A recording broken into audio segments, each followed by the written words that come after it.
Bonjour tout le monde. Alors aujourd'hui je vous montre comment j'ai rénové ma table de jardin en bois exotique avec du vernis. C'est parti. Pour ce faire, nous aurons donc besoin d'une éponge et d'un peu d'eau tiède, puis d'une bouteille d'acétone pour dégraisser le bois avant l'application du vernis. L'acétone n'est pas un produit sans danger. Le meilleur conseil que je peux vous donner, c'est de lire les étiquettes. C'est un dégraissant, mais aussi un dissolvant. Donc, pour protéger notre peau, il faut utiliser des gants. Sur l'étiquette, il y a marqué « Risque sévère de sécheresse de la peau et de gerçure ». Donc, on utilise des gants. Et pour pouvoir appliquer l'acétone, il nous faudra un chiffon. Il nous faudra du vernis que vous choisissez par rapport à la nature de votre bois et vos préférences pour la couleur. Et un pinceau avec la forme de votre choix par rapport à l'agencement de vos bois. Si vous avez une grande surface, préférez un pinceau plat et large, comme celui-ci. Pour ma part, j'ai choisi celui-ci. Et si vous avez beaucoup de temps à perdre et que vous voulez vous exercer à un exercice de méditation, rien ne vous empêche de choisir un tout petit pinceau. C'est vous qui choisissez comment occuper votre temps.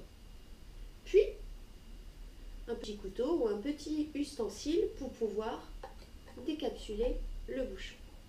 Pour comprendre comment appliquer le vernis, je vous ai préparé un chercher l'erreur. Vous avez 10 secondes.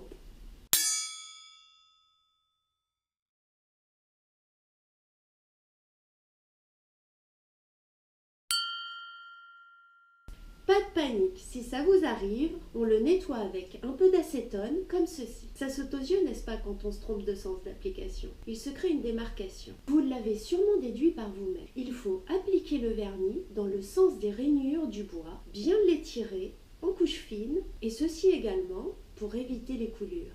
Au passage, ceux qui veulent devenir ambidex, c'est un très bon exercice d'entraînement. Alors pourquoi on en vient à rénover nos mobiliers de jardin? Tout simplement parce que le bois exotique est un bois qui est résistant aux intempéries, mais au fur et à mesure du temps, il perd de son huile naturelle. Soit vous l'entretenez régulièrement et vous le nourrissez d'une huile, soit vous avez trop tardé, comme moi, c'est-à-dire que vous avez attendu un petit peu plus de 5 ans pour le faire, et là, malheureusement, il est vraiment dans un état très triste, et vous pouvez le vernir.